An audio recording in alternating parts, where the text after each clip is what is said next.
Nobody knows this more than the woman standing to my right, Patty Morin, whose beautiful daughter Rachel was brutally maimed and murdered at the hands of an illegal alien in August of 2023. Patty no longer has her daughter because of the failed Democrat Party's open border, and these are policies that President Trump is bringing an end to. Patty should not have to be here today, but she is, and we are grateful and we are honored for her willingness and her request to share her powerful story with the world. Thank you, Patty, for being here. Thank you.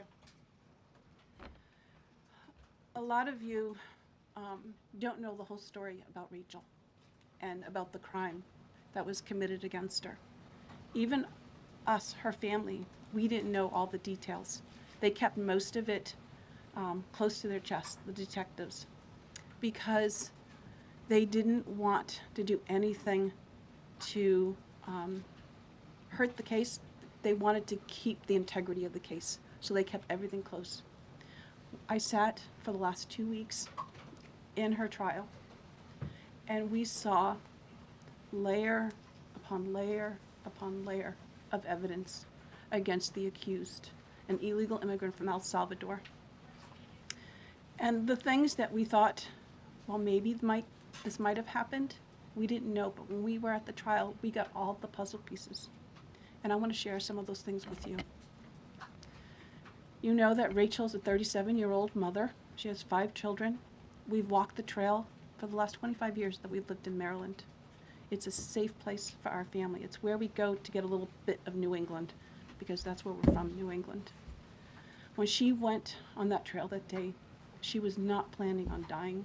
She wasn't planning on walking to her death. She was planning on going to the grocery store with her girls afterwards. Victor Martinez, he waited for her. He waited for her to come closer. He saw her.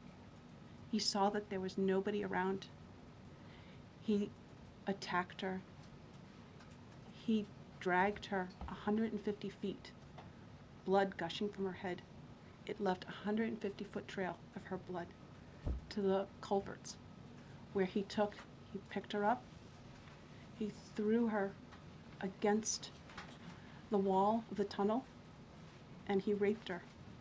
But before he did that, he stopped on that trail, and rocks, still stained with her blood, he used them to hammer her head against those rocks. They say at least 20 times they could count the cuts in her head. They said that when they did the autopsy, and I've seen the pictures, there's a 6-inch square in the back of her head where the skull is shattered the way that you would crush an eggshell in pieces. 3/4 of her brain hemorrhaged. Her right and left side of her face bashed in. Her beautiful face bashed in. Her head bashed in. Broken bones, fractures. He takes and he drags her some more. He drags her through the thorn bushes. She has all the scrapes and cuts on her body. There wasn't 1 inch of her body that didn't have some kind of injury, whether it's bruising, broken bones, contusions, the scratches. She had a fractured rib, fractured nose, fractured skull. And then he takes her into the tunnel and he picks her up. He throws her against the wall. Blood is gushing from her head. Her hair is soaked in blood. And they showed us pictures of her body against the wall, the blood outlined her body. And you could see where the blood ran down around her as he was raping her. And then he threw her down and raped her some more. And then he strangled her because he didn't want her to be able to live to tell the story. They said that when they did the autopsy on her neck, that one of the things they do is they open up the neck and they look to see how far the injury is.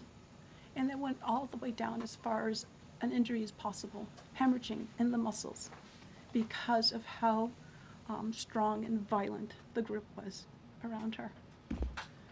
These are the kind of people that have no compulsion. Like, to them, this is nothing. And when he was sitting in the courtroom, he actually looked like he thought he was going to be set free. There was no remorse on his face at all.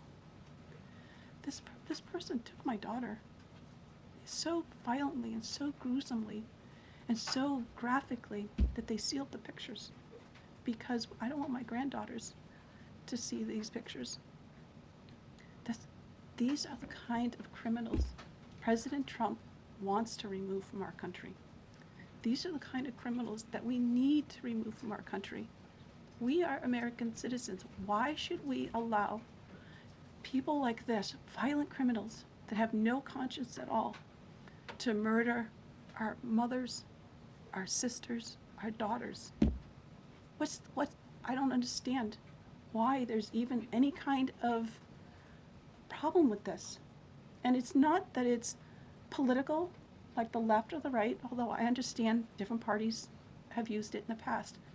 But we have to look at it as we are American citizens.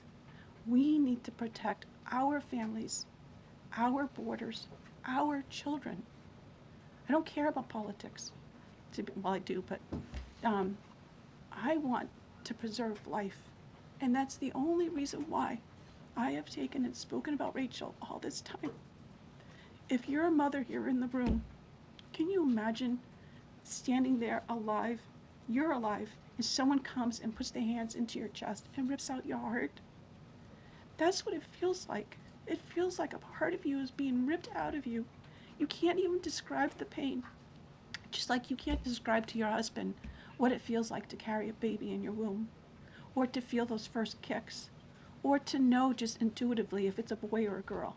It's only a thing that a mother knows. Why are we not protecting the American citizens? It's just common sense. Why are we not protecting our children? And to have a senator from Maryland who didn't even acknowledge or barely acknowledged my daughter and the brutal death that she endured, leaving her 5 children without a mother and now a grandbaby without a grandmother, so that he can use my taxpayer money to fly to El Salvador to bring back someone that's not even an American citizen. Why does that person have more right than I do, or my daughter, or my grandchildren? I don't understand this. Thank you. Thank you. Thank you.